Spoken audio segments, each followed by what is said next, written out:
بسم اللہ الرحمن الرحیم۔ ویورز، یہ جو شخص آپ کو نظر آ رہا ہے، یہ جو اسٹیچو ہے، یہ لینارڈینو ہے۔ اٹلی کا مشہور مصنف تھا۔ یہ آج سے 5 صدیاں پہلے اس نے ایک ایسی پکچر بنائی جس نے آج بھی دنیا کو اپنے سحر میں مبتلا کیے ہوئے۔ آخرکار اس پکچر میں تھا کیا؟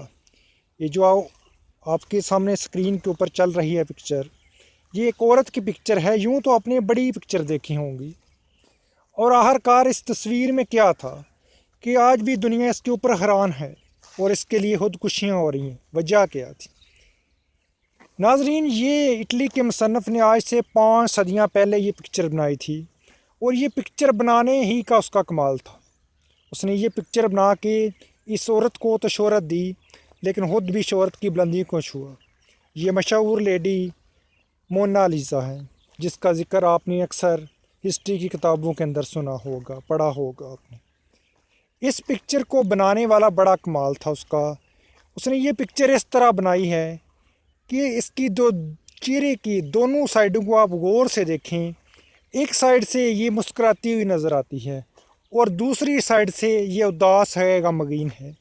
یہی اس کی خاص بات ہے۔ اسی وجہ سے کئی لوگوں نے اس پکچر کی وجہ سے خودکشی کرنے کی کوشش کی۔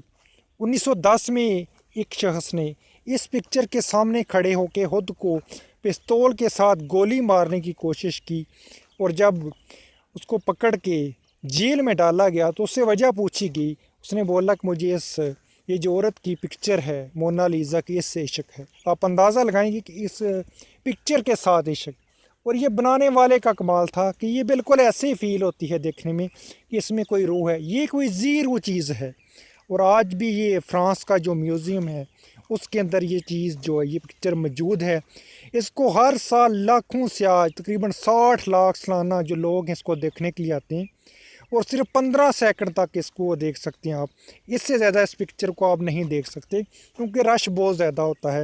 اگر آپ کو کہیں خصوصی طور کے اوپر وہ لوگ جو یورپ کے اندر ہوتے ہیں، فرانس کے اندر ہوتے ہیں، وہ جا کے اس کا نظارہ کر سکتے ہیں، اور وہ دیکھ سکتے ہیں کہ اس پکچر کی خاص بات کیا تھی کہ لوگ اس کے اوپر خودکشی کرنے کے لیے، جان دینے کے لیے، ایک پکچر کے اوپر، اگر ایک زندہ انسان ہے، کوئی عورت ہے، اس کے ساتھ تو عشق ہے، لیکن پکچر کے ساتھ کون سے ایسی چیز ہے اس کے اندر کہ جو عشق ہو گیا لوگ مارنے کے لیے۔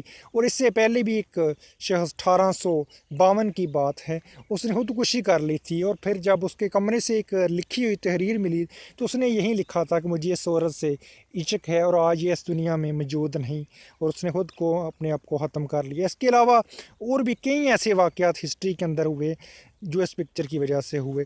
اور آج بھی ناظرین یہ ایک تنازعہ چل رہا ہے اٹلی اور فرانس کی گورنمنٹ زون کے درمیان میں۔ اٹلی کی گورنمنٹ کہتی ہے کہ اس کو پکچر کو ہمارے مصنف نے بنایا تھا، لہذا جو فرانس ہے وہ فرانس والے اس کو چرا کے لے گئے تھے، ہمیں واپس کی جائے۔ لیکن ابھی تک یہ مسئلہ حل نہیں ہو پایا، کیونکہ یہ جو پکچر ہے، یہ مشہور جو بادشاہ تھا ریچرڈ کہا جاتا کہ وہ بھی اس پکچر کا، اس کے سحر میں مبتلا تھا۔ اور یوں بڑے بڑے حکمران کہہ لیں، بادشاہ کہہ لیں، اور جو بڑے بڑے اس کو دیکھنے والے ہیں وہ حیرت میں ڈوب جاتے ہیں یہ کس طرح کی اس نے پکچر بنائی تھی۔ وہ تو اس دنیا سے چلا گیا، لیکن یہ جو پکچر ہے یہ قیامت کی صبح تک ایک عجیب پکچر تھی۔ اور آپ کو ایک حیرت انگیز بات بتائیں کہ یہ جو پکچر اس نے بنائی تھی اس نے ادھوری چھوڑ دی تھی، کمپلیٹ نہیں کی تھی، لیکن اس کے باوجود یہ پکچر اتنی آج پوری دنیا کے اوپر اپنے سحر کو اس نے مبتلا کیا ہوا ہے۔ ایک عجیب سی پکچر وہ بنا گیا، اور ایک ایسا معمہ جو ابھی تک کوئی حل نہیں کر سکا کہ ایک سائڈ کے اوپر اس کی مسکراہٹ ہے، دوسری سائڈ کے اوپر یہ غمگین نظر آتی ہے، ایک عجیب طرح کی۔ لیکن کمال اس کا یہ ہے کہ اس نے ایک کمال کی پکچر بنا کے دنیا کو دی۔